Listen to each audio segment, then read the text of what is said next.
never liked brushing my tongue. It's always been the worst part. Yeah, I don't know what I think I'm doing. I can't just leave this unfolded off the holder. One of my girlfriend's traits of OCD wore off on me, so it's one of the good traits that I got. The other trait, I don't know where it came from, but it's emotional abuse.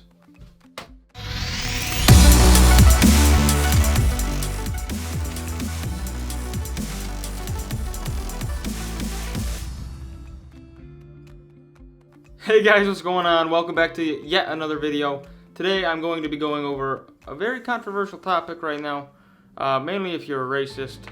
But if you're new to this channel and you're just clicking in for the first time, welcome. My name is Jakus, and I'm going to primarily be like a vlogger, photographer kind of thing.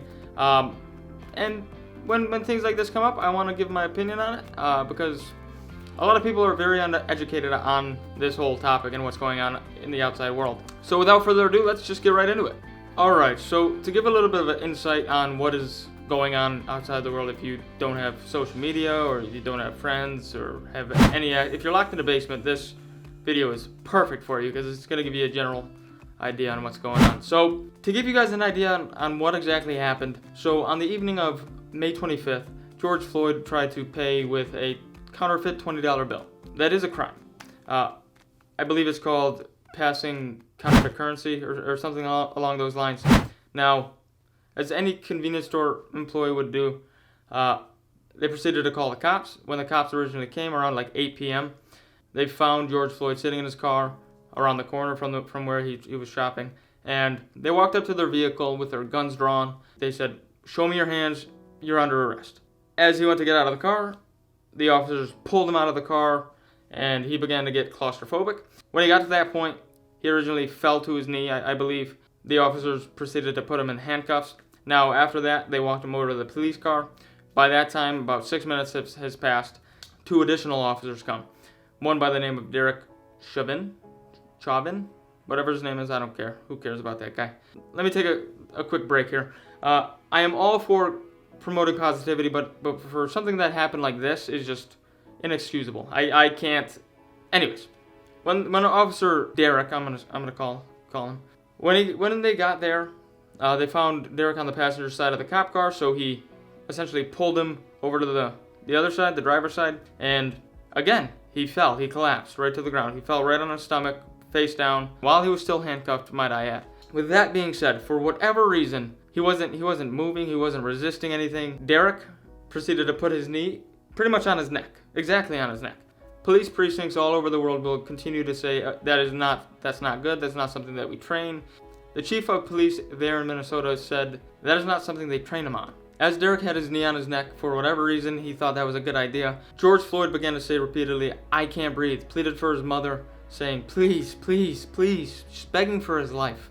And during this whole situation, Derek had his knee on George Floyd's neck for 8 minutes and 46 seconds. As he was pleading for his life and just begging, "Don't kill him." About 6 minutes in, he became unresponsive.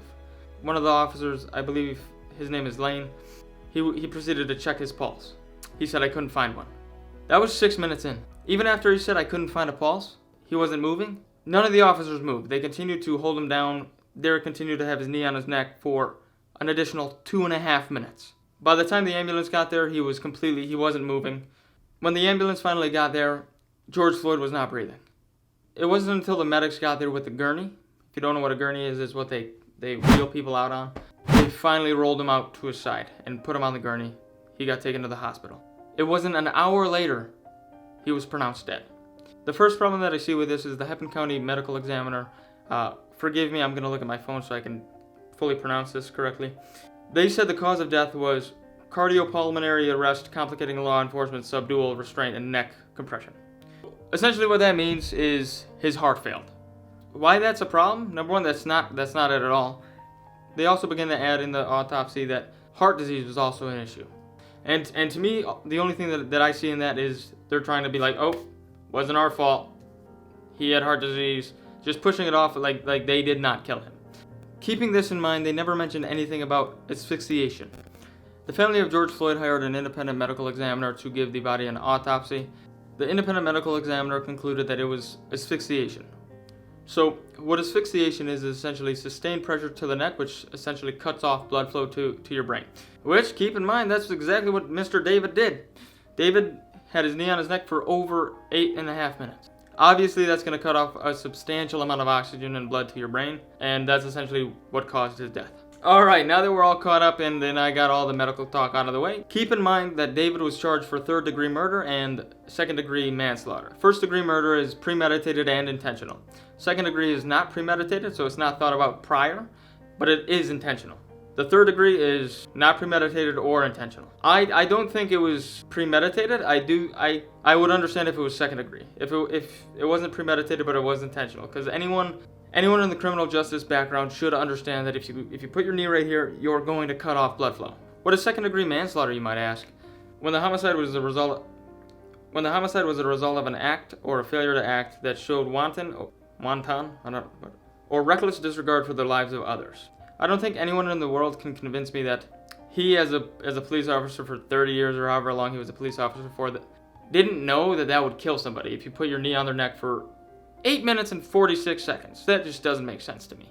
Because of Derek's negligence and complete idiocy, if you guys didn't already know, as a direct result of George Floyd's unpleasant death, there have been over 350 protests all over the country. There are protests in every single state. Even outside of the United States, there are protests going on all over the world because of this. Britain, Germany, France, Denmark, Italy, Syria, Brazil, Mexico, Ireland, New Zealand, Canada, Poland. They are all going through protests because of this unreasonable death. Longer than I've been alive, so over 102 years. Police brutality is a big issue everywhere. It's been an issue for hundreds and hundreds and hundreds of years. Even before we had police. A lot of racists out there will even go out and say, hashtag all lives matter. I mean, yeah, all lives do matter, but that's not the issue right now. Don't try and steal other people's thunder because you want all the attention on you. Alongside of the Black Lives Matter movement, I also want to talk on police brutality, specifically the act of police killings based on whether you're white, black, yellow, green, whatever you are. A lot of people just, that can't be true. I'll just Google police killings based on race. Yes. The number of white people killed, yes, it's higher. But you have to break that down. You have to break that down and go deeper into that. I did that for you. You don't even have to. You can be as lazy as you want to. The number of white people killed by cops are higher. That's true. But so is the population of white people in America. There's 72% white people, 13% black people. Okay? Obviously, there's going to be a lot more in between, but I'm just going to focus on those two things. 0.00016% of white people are killed by police based on population. 0.00049% of black people are killed by police based on their population. If you guys can't comprehend those two numbers, 0.00049% is over 3 times higher than 0.00016%. Unfortunately, those stats prove to you that you are over 3 times more likely to be killed by a police officer if you simply have a different skin color than them. If you guys don't support what's going on out there, just keep in mind, I'm sure all of you guys read about it in the history books, that the Boston Tea Party was also essentially a riot. But the Boston Tea Party was something that happened way long ago, longer than I've been alive. Again, 102 years.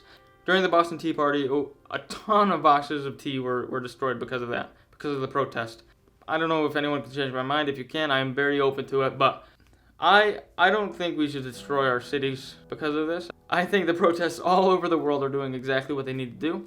Whether the protests are violent, whether the people are setting things on fire, breaking into stores, looting stores, stealing stuff, whatever they're doing, yes, there are a ton of bad things that are happening during the protests. There are also a ton of good things that are happening because of the protests. A few things that you can see all over the internet, all over Twitter, Facebook, Instagram, whatever social media platform you're on, or even if you're watching the news.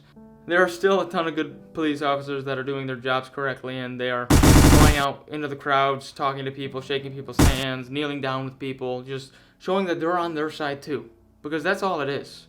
One thing that really sits well with me is when everyone says either hashtag white lives matter or hashtag blue lives matter, you're taking away from the actual problem at hand right now.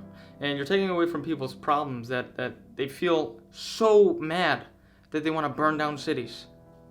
You're taking away from that passion that they have for that because you want the spotlight on you. You want the camera on you. The thing that really doesn't sit well with me is the hashtag all lives matter, because keep in mind, all lives can't matter until Black Lives Matter. And that's my whole idea on this whole thing, is my life doesn't matter more than yours. Yours doesn't matter more than hers. Hers doesn't matter more than his. It's just a never-ending cycle. We're all the same. We're all on the same scale. Just because you're the CEO of a company doesn't mean you're better than this janitor. This is something that really mind boggles me too, is if you put a 4-year-old white baby here and a 4-year-old black baby here, they're gonna play with each other. They're gonna love each other. They're gonna have so much fun. So stop teaching racism. The end of this video is just gonna be my what you can do portion. So if you're ever wondering what you can do to help support the Black Lives Matter movement right now, there's a large variety of things that you can do. One of the things that you can do in your own community is you can get a hold of the local legislators and demand police accountability. Because that's all this is. Just because you have a badge, you think that you're this almighty king and you can just do whatever you want. You can speed down the road 90 miles an hour while you pull someone over for going 4 over. Police accountability, that's all this is. You have to hold police officers accountable. Another thing to do if you're financially stable and you want to donate some money, you could donate to a number of these charities and these programs. Also, a lot of people's businesses and things, you could donate to the GoFundMe. Alright, I don't know where I left off because my camera died and I heard that noise and I just lost all train of thought. So I'll just list all the charities that you can donate to. You could also donate to the George Floyd family, which I will link in the description box below. And alongside of that, there are a ton of businesses out there that have been burned, and small businesses, local businesses that people saved their whole entire life savings for. One of which has raised over I believe it's $1.1 million, and the George Floyd family raised over $11 million. So that is such an outstanding. It also gives me, you could take part in one of the protests. Obviously, as long as you feel comfortable, don't force yourself to do that. If you're scared of the potential violence that's there, any protest would do that. Or if you're scared about the COVID-19 thing, then be safe. There's also this large misinterpretation about these protests to where every single protest is extraordinarily violent. The large majority of protests aren't violent. They're all peaceful. There are just a few. Honestly, I've only seen white dudes do this. I don't know about you guys, but a lot of the people that are setting cars on fire, looting things, are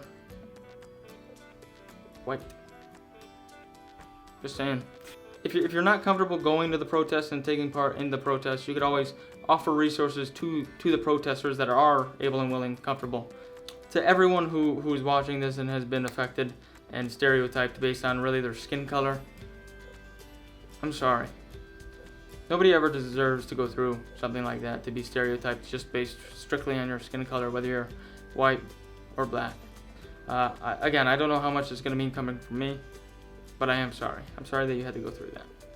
And also, if the George Floyd family ever sees this video, my sincerest condolences to you guys. I've never been there, but I do want to offer my condolences to you. I hope you guys are doing well, and as well as you can be given the circumstances, because I know, based on other people's accounts, that George Floyd was a pretty remarkable dude. So, if the Floyd family is watching this video, if you have time to watch this video, I'm sure things are hectic there. I'm sorry for your loss.